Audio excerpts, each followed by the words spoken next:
Okay, so for this section of audio production, I have a track pulled up on GarageBand. I'm just playing around with the EQ, the bass part of the EQ, bringing it forward, bringing it back, playing around with the dynamics of it, just widening it and narrowing it, and this is what it'll sound like.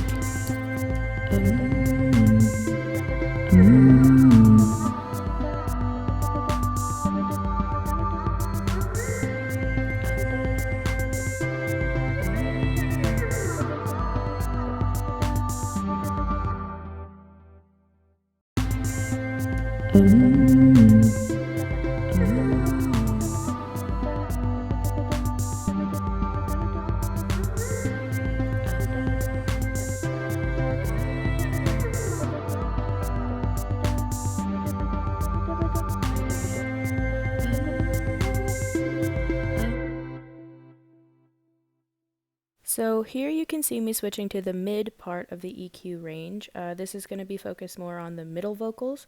So I'm just kind of bringing it up, narrowing it again, and I will show you what that sounds like here.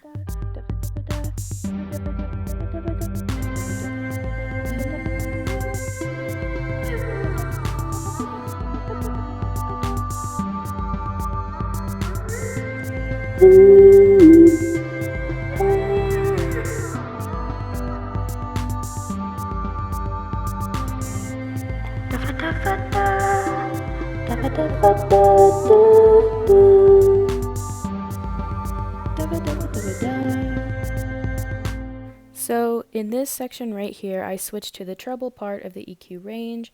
This is going to focus more on my harmonies and, where my voice comes in and out in certain parts of the track. Once again, just playing around with it, and I will go into further explanation in just a second.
Turning to the bass section, I am bringing the node points down into the lower, muddier range, and also up past the higher peaks, experimenting with the tone and what it'll do to my vocals.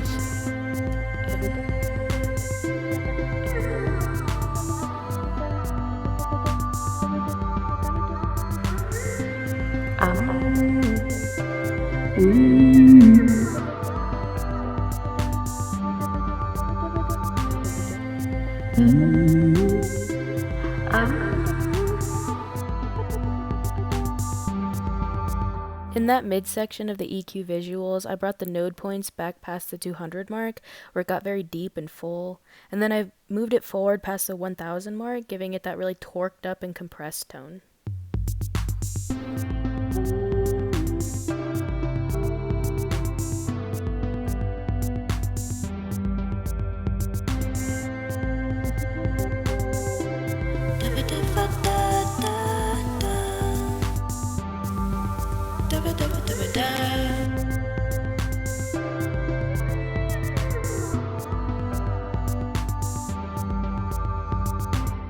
Treble section, I brought the node point back past the 1000 mark below the cutoff line, giving my vocals that far off and roomy sound.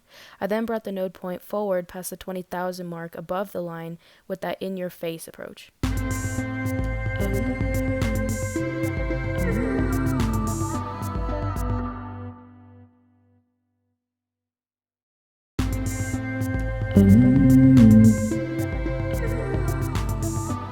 Brought the node point here above and below the cut line. Above gave that hollow echo sound, and below gave me that amped compression tension.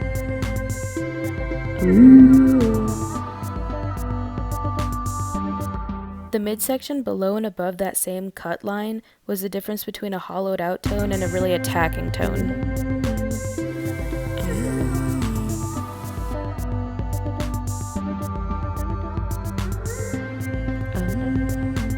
And a wrap up with the treble, the EQ brought up past that 20 mark was that squeaky peak.